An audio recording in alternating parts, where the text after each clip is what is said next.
All of those things need to translate into your brand conversation so that it's instantly resonant as soon as people get on there.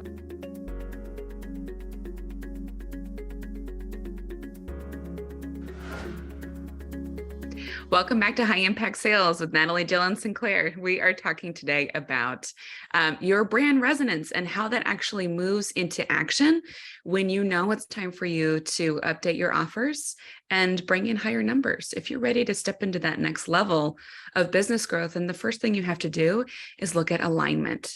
And so, of course, that's about your real estate, as you're sharing things with the whole online world. Where are you in alignment? Where you're actually calling people in correctly with your offer, and where are you actually diluting your power and diluting your message and even abusing or misusing your power? Because this is your platform, this is your voice.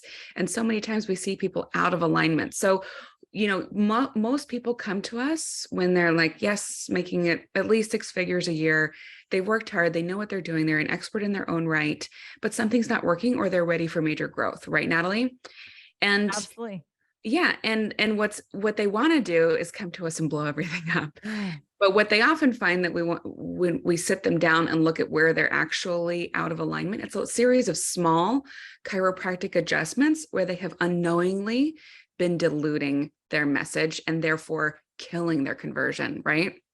So let's talk about that, Sinclair, because what are some, obviously there's so much we could get into, and we get into so much more in our 12-week course, and we really help people customize on this. But for somebody listening that's maybe not in our course, or they're not a candidate for it, what are some things that we want them to just, like, these are the general things you want to make sure you're doing, make sure you're not missing these, like 3 to 5 of those that you would call out?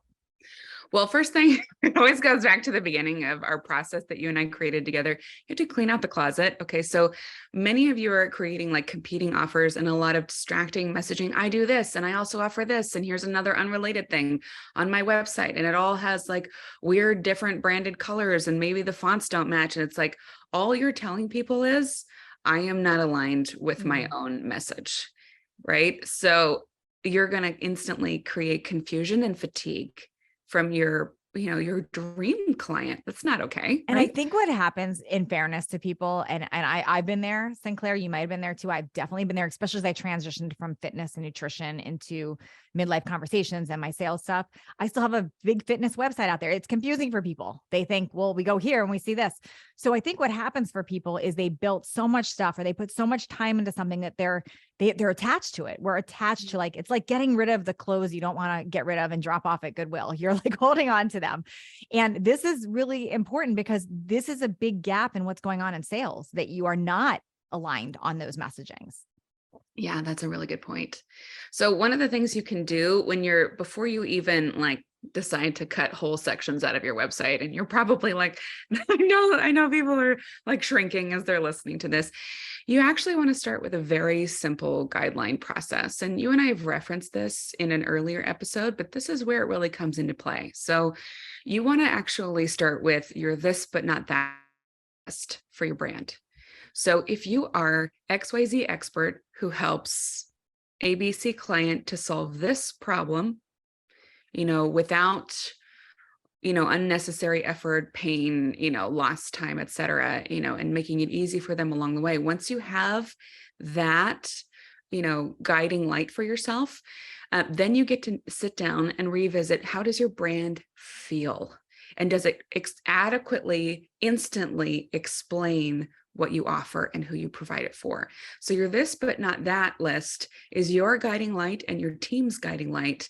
And like, for example, mine has a lot of attributes on it, like we're chic, but not snooty, right? Because our consumer is extremely educated. Like, they've been left for dead by the rest of the medical system. So they need to know that this is communicated in visuals, in fonts, in branded language, in the way we actually describe our services in the nitty gritty. They need to know that we can match their sophistication level. So chic, but not snooty. We don't want to turn them away. Most of our clients are women, right? So womanly, but not girly. It's not a, hey, girlfriend, we're going to help you erase those icky gut symptoms. Like, no, we're talking to adults. So womanly, not girly. Like they're very, do you see what I'm saying? Like it's Yeah, very specific, very, very specific. And that's in that way, people that are seeing this, that you're drawing in, are going to feel super seen, heard, and understood, where yeah. we miss that in that dilution of everything else. Yeah, exactly. So once you have your this but not that list, and it includes, like, for us, we're natural health but not hippie crunchy, right? Because a lot of the people who come to us need to know, like, you're not going to make me like move to the woods and live on leaves, are you? Because I literally don't have the energy for that. Mm. You need to know that it's accessible to them. So that's part of our guidelines, right? So you're always communicating in your this but not that list for your brand, actually not just what you provide and how you offer it, but what the expectations are of your ideal customer as well. So Mm. you want to cut certain problems off at the pass, right, with your messaging. And it also translates into the visuals, right? Like we use fresh, soft, uplifting colors and natural light. Like natural health is going to get you through this. I would never use like contrast, harsh lighting. Like this doesn't have to feel hard. This needs to feel uplifting, sparkly, natural textures, nothing synthetic, because natural health is going to help them get through this. We don't, emphasize pharmaceuticals, for example. So all of those things need to translate into your brand conversation so that it's instantly resonant as soon as people get on there. Like if they want a solution, delivered in a way that you can't deliver it, you need to turn them away immediately, Yeah. because that will help your ideal customer feel seen. So good. If you want more on this, you want a bigger deep dive onto this, you want to definitely apply to be part of our small group live coaching 12-week program. And we're going to put all the links down below in the show notes so you can apply and talk to one of our strategists and see if this is a good match for you.